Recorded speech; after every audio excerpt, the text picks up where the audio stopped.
کیا یہ جو کچھ ہو رہا ہے، یعنی سال سوا سال ہو گیا خواتین کو پکڑ کے مار کے ڈرا کے دھمکا کے ان کو گرفتار کیا ہوا ہے، اور سال سوا سال میں ابھی تک ان سے نہ ان کے خلاف کوئی ثبوت پیش کر سکے عدالتوں میں، اور نہ ہی کوئی سزا دلوائی جا سکی عدالتوں سے.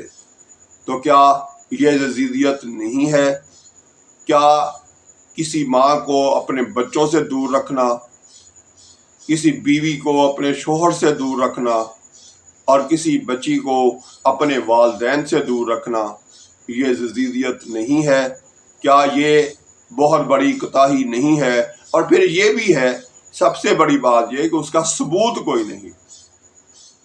اگر ثبوت ان کے جرم کا کوئی نہیں ہے، اور اگر ہے تو وہ عدالتوں میں دے کر سزا نہیں دلوا سکے ہو، تو پھر ان کو بار بار گرفتار کرنا یا گرفتار کیے رکھنا، چاہے وہ عالیہ حمزہ ہوں، چاہے وہ صنم جاوید ہوں، اور چاہے یاسمین راشد ہوں، یہ یقیناً کسی کی بیٹی ہیں، کسی کی ماں ہیں، اور کسی کی بیوی ہیں.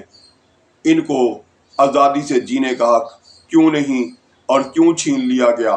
اگر آپ کے پاس ان کے جرم کا کوئی ثبوت نہیں ہے، ان کا جرم ان سے ثابت نہیں ہو پا رہا، سال ڈیڑھ سال سے آپ عدالتوں میں بار بار ریمانڈ بھی لے رہے ہیں اور پھر ثبوت نہیں دے پا رہے، تو پھر ان کو کیوں گرفتار کر رکھا ہے، اور کیوں اس طرح سے ان کے اوپر ظلم جو ہے وہ کیا جا رہا ہے؟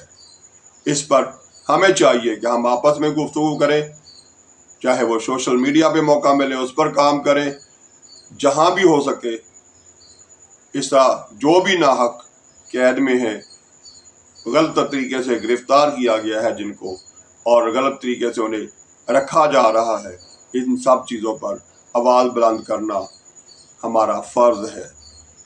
ہمیں حق اور سچ کی بات کہنے کا سلیقہ آنا چاہیے اور ہمیں کرنی چاہیے.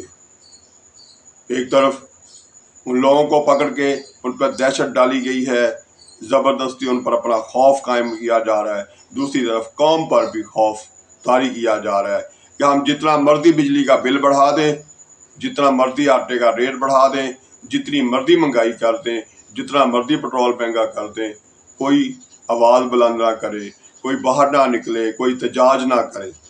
تو یہ سارا کچھ کیا ہے؟ ان کو مثال بنا کر ہمیں احتجاج سے، ہمیں اپنا حق مانگنے سے روکا جا رہا ہے، اپنے اوپر ہونے والے ظلم سے ہمیں روکا جا رہا ہے. کیا ہمیں غور نہیں کرنا چاہیے؟ ہمیں خوف زدہ کرنے والے خود کیا ہیں؟ کیا جو ہمیں غلط قرار دے رہے ہیں وہ خود درست ہے؟ کیا وہ فارم 47 سے زبردستی حکومت پر قابض نہیں ہے؟ یہ سارا کچھ عام عوام کو پتہ بھی ہے، سوچ بھی رہے ہیں، آواز بھی بلند کر رہے ہیں. ان سب کا شکریہ جو اس طرح سے اپنی آواز بلند کر رہے ہیں اور ساتھ دوسروں کو آگاہ بھی کر رہے ہیں، اور اپنے ملک میں اپنے ہی لوگوں پر ظلم کرنے والوں کو ثابت کر رہے ہیں کہ وہ کس طرح سے حد سے بڑھے ہوئے ہیں. اپنا آئین، اپنے ملک کی عدالتوں کا نظام جو ہے اس کو بھی وہ تسلیم نہیں کر رہے. تو ہمیں کوشش کرنی ہے، اللہ تعالیٰ سے دعا بھی مانگنی ہے، اور لیکن ساتھ ساتھ عملی کوشش بھی کرنی ہے کہ ہم ان حالات کو بدلنے میں اپنا کردار ادا کریں، عملی کردار ادا کریں، اور اپنے آپ کو بہتر کرنے کی کوشش کریں، اپنے آس پاس کے ماحول کو بہتر کرنے کی کوشش کریں، اپنے حکمرانوں کو یاد دلائیں کہ وہ کیا کر رہے ہیں. اللہ تعالیٰ ہم سب کو توفیق بھی دے، ہم کوشش بھی کریں اور زیادہ سے زیادہ لوگوں تک اپنی آواز کو پہنچانے کی کوشش کریں. اللہ تعالیٰ اپنی حفاظت میں بھی رکھے ہمیں، اور آنے والے کل میں ہمیں کامیابیاں بھی نصیب کرے. آئندہ ویڈیو تک کے لیے اللہ حافظ. پاکستان زندہ باد.